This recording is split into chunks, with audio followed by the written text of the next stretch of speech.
నంద్యాల జిల్లాలో అధికార యంత్రాంగంతో మంత్రి బీసీ జనార్దన్ రెడ్డి సమీక్ష సమావేశం నిర్వహించారు.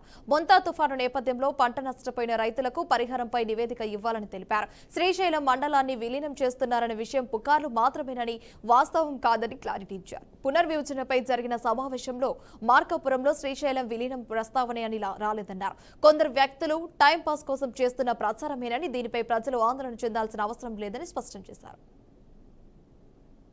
కమిటీలో ఎక్కడ కూడా శ్రీశైలంను మార్కాపురంలో మార్చాలనేటువంటి పుకార్లు మాత్రమే. ఎక్కడ కూడా ఆ ప్రస్తావన లేదు. ఎవరు కూడా ఈ యొక్క జిల్లా ప్రజలు దాని గురించి ఆందోళన చెందాల్సిన అవసరం లేదు. ఇవన్నీ కూడా ఏదైనా టైంపాస్ కి ఎవరైనా రాస్తూ ఉంటే నేను దాని గురించి మాట్లాడలేను, కానీ అటువంటిది ఎలాంటిది లేదు. కమిటీలో నేను కూడా ఉన్నాను.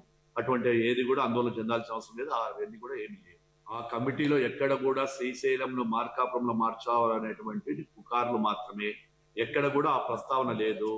ఎవరు కూడా ఈ యొక్క జిల్లా ప్రజలు దాని గురించి ఆందోళన చెందాల్సిన అవసరం లేదు. ఇవన్నీ కూడా ఏదైనా టైంపాస్ కి ఎవరైనా రాస్తూ ఉంటే నేను దాని గురించి మాట్లాడలేను, కానీ అటువంటిది ఎలాంటిది లేదు. కమిటీలో నేను కూడా ఉన్నాను.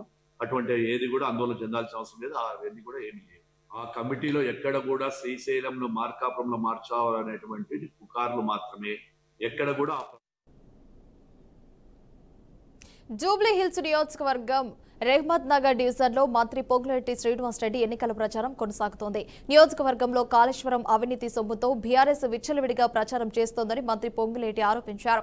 500 రోజుల్లో ప్రభుత్వాన్ని ఎలా కులదోస్తారు అంటూ అవినీతి సొమ్ముతో కుట్ర చేస్తున్నారా అని ప్రశ్నించారు. ఈ నేపథ్యంలో మంత్రి పొంగులేటి శ్రీనివాస్ రెడ్డి సమక్షంలో బీఆర్ఎస్ కు చెందిన 200 మంది యువకులు కాంగ్రెస్ కండువ కప్పుకున్నారు.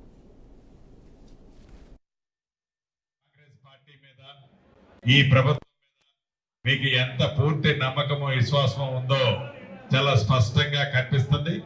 మీ అందరి కృషితో మీలాంటి వాళ్ళు నడుము కట్టి ముందుకు అడుగులు అడిగి ముందుకేస్తుంటే నవీనన్న గెలుపు నల్లేరి మీద నడకలాగా చాలా స్పష్టంగా కనిపిస్తుంది. మంచి మెజార్టీతో మీ దీవెళ్లతో నవీనన్న గెలవబోతున్నాడు. జూబ్లీ హిల్స్ శాసనసభ్యుడిగా మీ దీవెళ్లతో మళ్ళీ రాబోతున్నాడు. ఇక ప్రధానమైన సమస్య ఏదైతే సీనియర్ సిటిజన్స్ కోసం గతంలో కొంత స్థలం ఇచ్చి అది పెండింగ్ ఉందని చెప్పారు.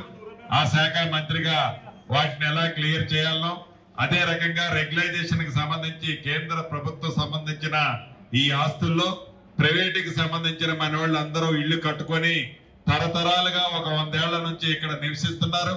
వీళ్ళందరినీ కూడా ఎలా ప్రొటెక్ట్ చేయాలనో తప్పకుండా ఈ ఎలక్షన్ అయిపోయిన తర్వాత అధికారులు పిలిచి మీకు ఈ కాలనీకి సంబంధించిన వాళ్ళు కూడా పిలిచి స్థానిక శాసనసభ్యుడిగా మీరు దీవించే నవీన్ తమ్ముడు కార్పొరేటర్ సిఎన్ రెడ్డి గారు కూడా వస్తారు.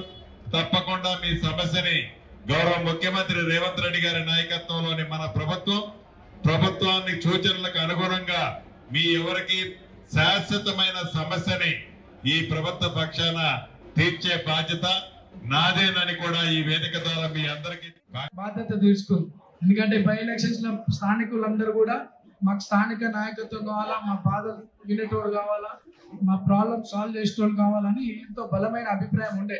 ఎన్నో సర్వేలు చేస్తే కాంగ్రెస్ పార్టీ నన్ను గుర్తించడం అది మీ అందరి ఆశీర్వాదం అని చెప్పి నేను అనుకుంటున్నాను. రేపు ఈ రోజు కాంగ్రెస్ అవకాశం గెలిపించుకోవడానికి కూడా పెద్దలు, మంత్రివర్యులు, చైర్మన్స్ అందరు కష్టపడుతున్నారు. ఇక మన బాధ్యత, మన ప్రాంత పెద్దల బాధ్యత, ప్రాంత యువకుల బాధ్యత కాంగ్రెస్ పార్టీని మంచి మెజార్టీతో గెలిపించి పెద్దలు సీనన్న గారి గౌరవం నిలబెడతారని, ముఖ్యమంత్రి రేవంత్ అన్న గారి గౌరవం నిలబెడతారని ఆశిస్తూ అందరు కూడా మద్దతు సపోర్ట్ చేస్తున్నందుకు మీ అందరు కూడా ధన్యవాదాలు తెలియజేస్తూ బాధ్యత